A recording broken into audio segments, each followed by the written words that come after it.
আমরা রংপুরে যেতে চাই, আমাদের সহকর্মী শাহ বাজিদ আহমেদ আছেন সেখানে। বাজিদ, কেন্দ্রীয় শহীদ মিনার তো বটেই, আমরা রাজধানীর বাইরেও বিভিন্ন জেলাতেও দেখেছি শহীদ মিনারে সাধারণ মানুষের বিনম্র শ্রদ্ধা জ্ঞাপনের দৃশ্যটি। রংপুরে কি খবর আছে আপনার কাছে?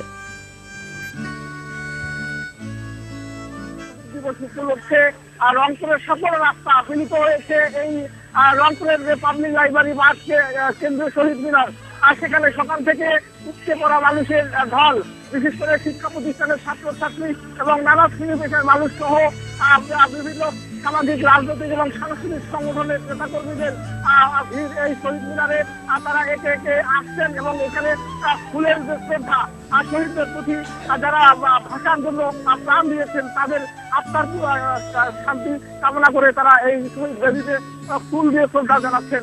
আপনাকে জানিয়ে রাখছি যে প্রথম প্রহরে এখানে ফুল দিয়ে শ্রদ্ধা জানিয়েছেন জাতীয় পার্টির চেয়ারম্যান হুসেন মোহাম্মদ এরশাদ, রংপুর বিভাগীয় কমিশনার কাজী হাসান আহমেদ, রংপুরের সিটি মেয়র শরফুদ্দিন আহমেদ ঝন্টু, রংপুরের ভারপ্রাপ্ত জেলা প্রশাসক, রংপুরের পুলিশ সুপার সহ বিভিন্ন সামাজিক, সাংস্কৃতিক এবং আওয়ামী লীগের বিভিন্ন সংগঠনের নেতা কর্মীরা তারা ফুল দিয়ে শ্রদ্ধা জানিয়েছেন।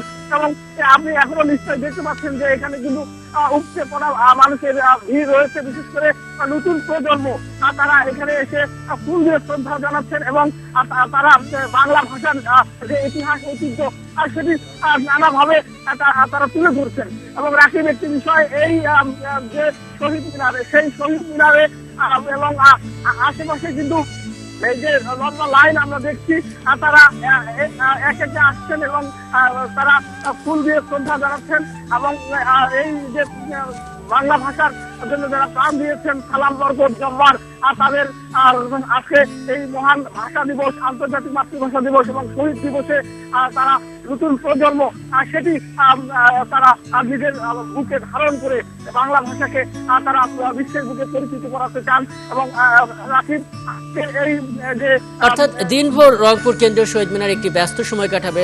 আপনি বলছিলেন যে কেবল পুষ্পস্তবক অর্পণই নয়, এরপরও বিভিন্ন সাংস্কৃতিক অনুষ্ঠান হবে এবং বিভিন্ন শ্রেণী পেশার মানুষ তাতে অংশ নেবে। আপনি নজর রাখতে থাকবেন নিশ্চয়ই, তখনও আবার আপনার মাধ্যমে রংপুরের আরও খবর আমরা জেনে নিতে পারবো। আমাদের সঙ্গে রংপুর কেন্দ্রীয় শহীদ মিনার এবং নবাবগঞ্জ থেকে আমাদের সহকর্মী